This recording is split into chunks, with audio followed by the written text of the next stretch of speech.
कसं आहे माहिती आहे का, आयुष्यात प्रत्येक व्यक्तीच्या पाठीमागं काही ना काही काम, धंदा, व्यवसाय, बिझनेस आणि काम आहे. म्हणजे टाईम नाही, कोणी आपापल्या कामामध्ये व्यस्त आहे. प्रत्येक माणूस थकलेला आहे. पण मात्र या संपूर्ण थकव्यामधून थोडासा वेळ काढून कुठंतरी फिरायला जायचं अनेक जण ठरवत असतात. नाही तर बरेच जण म्हणतात की फिरायला जायचं.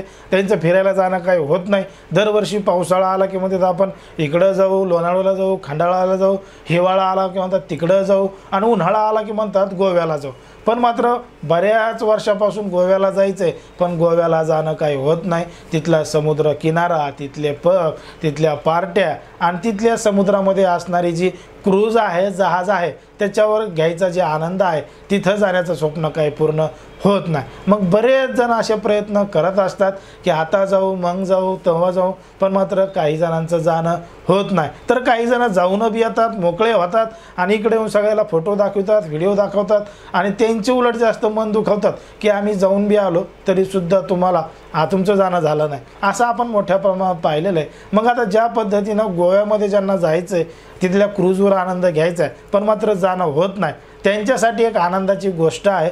खास करून मराठवाड्यातल्या आणि महाराष्ट्रातल्या लोकांसाठी. आता महाराष्ट्रामध्ये असणारी सगळ्यात मोठी जी नदी आहे गोदावरी, याच नदीवर आता तुम्हाला क्रूजची सफर घेता येणार आहे आणि क्रूजचा आनंद घेता येणार आहे. म्हणजे ज्या पद्धतीनं गोव्यामध्ये गेल्यावर आपण क्रूजमध्ये जाण्याचं स्वप्न पाहतो, क्रूजमध्ये नेमके किती पैसे लागतात, क्रूजमध्ये काय काय असतं, याच्यावर आपण एक सविस्तर व्हिडिओ बनवलेला आहे.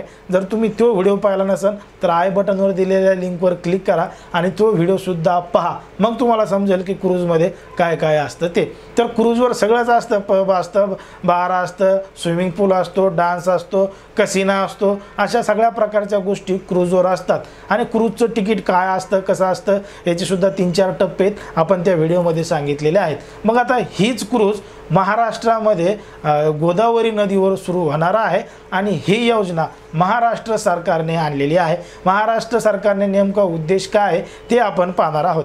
तर राज्यातील पर्यटनाला चालना देण्यासाठी पर्यटन धोरण 2024 तयार करण्यात आलं आहे. यात राज्यातील सागरी किनारपट्टीचा वापर करण्यात येणार असून क्रूज पर्यटन आणि निर्माण करण्याचं धोरण राज्य सरकारचं आहे.